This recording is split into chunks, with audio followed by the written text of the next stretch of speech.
Hello दोस्तों, मैं हूं नयन और आप देख रहे हैं राणा नायडू एपिसोड 4। चौथे एपिसोड की शुरुआत होती है और हम देखते हैं राणा और नैना मिनिस्टर के एक पार्टी से घर आते हैं और नागा घर के बाहर उनका इंतजार करते हैं और नागा को पता चल जाता है राणा ने ही जेल भिजवाया था और नागा को सॉरी बोलने को कहते हैं और राणा कहता है फिर से जेल भिजवा दूंगा। ये सुनकर नागा गुस्सा आता है और राणा को बचपन की फोटो देकर चला जाता है। और फिर नित्या अपने पापा राणा नायडू से गुस्सा करते हैं क्योंकि उनका एडमिशन नहीं हुआ है स्कूल में और राणा नित्या को कहते हैं अगले साल एडमिशन होगा। और फिर नागा प्रिंस की मूवी देखने आते हैं। फिर प्रिंस की एंट्री होती है और नागा को देखकर प्रिंस का दिमाग खराब हो जाता है और फिर नागा प्रिंस को उसके सच्ची घटना पे प्रिंस को स्टोरी सुनाता है और कहते हैं इस मूवी को बनाए। राणा श्रेणी को फोन करके नागा को फॉलो करने के लिए कहते हैं और फिर तेज भैया को देखते हैं। डॉक्टर की गुफा में तेज अपने घोड़े को दौड़ा रहा है और डॉक्टर थक जाती है। तेज उनसे कहते हैं घोड़े को कुछ नहीं हुआ, फिर से दौड़ने के लिए तैयार है। डॉक्टर कहती है गुफा में बहुत अंधेरा है, तुम्हारा घोड़ा भटक सकता है और डॉक्टर वहां से चली जाती है। और फिर मिनिस्टर को देखते हैं हॉस्पिटल में, उनका बॉडी चेकअप होता है। फिर जफा से मिलने नागा आते हैं। जफा नागा को कहते हैं इन सब पैसों को बैंक में जमा करके कुछ पैसों का सोना लेते हैं और नागा उसको समझाते हैं ये सब ब्लैक मनी है, बैंक में डालेगा तो इनकम टैक्स वाले तेरे गांड के पीछे पड़ जाएंगे। नागा कहते हैं इन पैसों से अपने शौक पूरे कर, जो पसंद है वो सब खरीद, जो आज तक कुछ नहीं खरीद पाया वो सब खरीद। और जफा कहते हैं बचपन में चाय वाला बंदर पसंद था, वो तो कभी खरीद के नहीं दिया। फिर नागा कहते हैं चाय वाले बंदर के अलावा और कुछ लेने का मन नहीं है। फिर जफा बताते हैं मेरे को एक बाइक लेना है और नागा और जफा जैसे ही बाइक लेने जाते हैं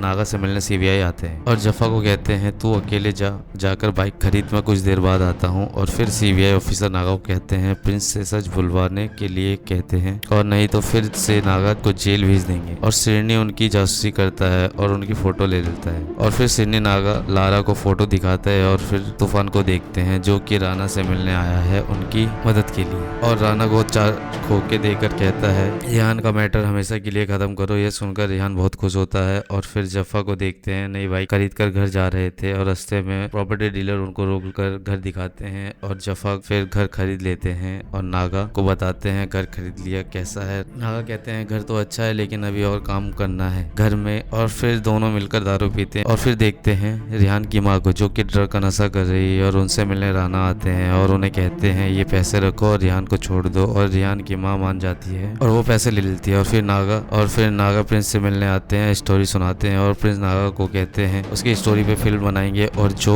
मुनाफा होगा दोनों आधा आधा कर लेंगे। और ये सुनकर नागा मान जाते हैं। फिर तेज के पास डॉक्टर का मैसेज आता है और तेज को डॉक्टर से मिलना है और डॉक्टर मना कर देती है। फिर तेज राणा को फोन करके कहता है डॉक्टर का एड्रेस पता करो। मिनिस्टर कौन बनेगा करोड़पति शो देख रहे होते हैं और वह अपना जवाब गलत देते हैं। फिर वह रिमोट टीवी पे दे मारते हैं और फिर सो जाते हैं। दरअसल मिनिस्टर की दिमागी हालत खराब है और फिर तेज डॉक्टर के लिए डोसा और गजरा लेकर उनके घर जाते हैं। वह देखते हैं डॉक्टर शादीशुदा है, उनका एक बच्चा भी है और तेज भैया उदास हो जाते हैं। लारा राणा को फोन करके कहती है रेहान की माँ को किसी ने मार दिया है और राणा वहां जाते हैं और देखते हैं पैसा वहां नहीं है और रेहान के पापा वहां से भाग रहे हैं और उनको राणा पकड़ने वाले ही होते हैं और एक औरत बचा लेती है। और राणा को पता चलता है रेहान की माँ को ड्रग डीलर ने पैसों के लिए मार दिया। फिर राणा घर आते हैं, वहाँ रेहान उनके ऊपर गन तानकर गुस्से में होते हैं। राणा को गाली देने लगता है क्योंकि उसको लगता है उसकी माँ राणा की वजह से मारी गई। फिर तूफान रेहान को लेकर चले जाते हैं और राणा तूफान को कहते हैं रेहान की माँ ड्रग का धंधा करती थी, उसकी वजह से मारी गई है। और रेहान को ये बात बताने के लिए मना करती है। और फिर सिरनी राणा को फोन करता है नागा के साथ कौन था उसका पता चल गया है। फिर नागा सीबीआई ऑफिसर से मिलने आते हैं और ऑफिसर नागा को कहते हैं अगर प्रिंस के खिलाफ कोई सबूत नहीं मिला तो फिर से नागा को जेल भेज देंगे। और फिर नागा ऑफिसर को बताते हैं प्रिंस स्टोरी पे फिल्म बनाएगा और अगली बार प्रिंस के खिलाफ सबूत जरूर मिलेगा। और फिर सिरनी और राणा सीबीआई ऑफिसर के घर जाते हैं। वहाँ उन्हें पता चलता है कि वह सीबीआई ऑफिसर इनके बारे में सब कुछ पता है और वह सबूत ढूंढ रहे हैं। अगले एपिसोड के लिए हमारे चैनल को सब्सक्राइब कीजिए, लाइक कीजिए, शेयर कीजिए। और दोस्तों अगर आपको राणा नायडू का पूरा एपिसोड देखना है तो जरूर हमारे चैनल को सब्सक्राइब कीजिए और डायरेक्ट मुझे डिस्क्रिप्शन में मेरा लिंक है, मुझे मैसेज कीजिए व्हाट्सएप में, मैं आपको लिंक सेंड करता हूँ राणा नायडू फुल एपिसोड देखने के लिए। थैंक यू, धन्यवाद, आपका दिन शुभ रहे।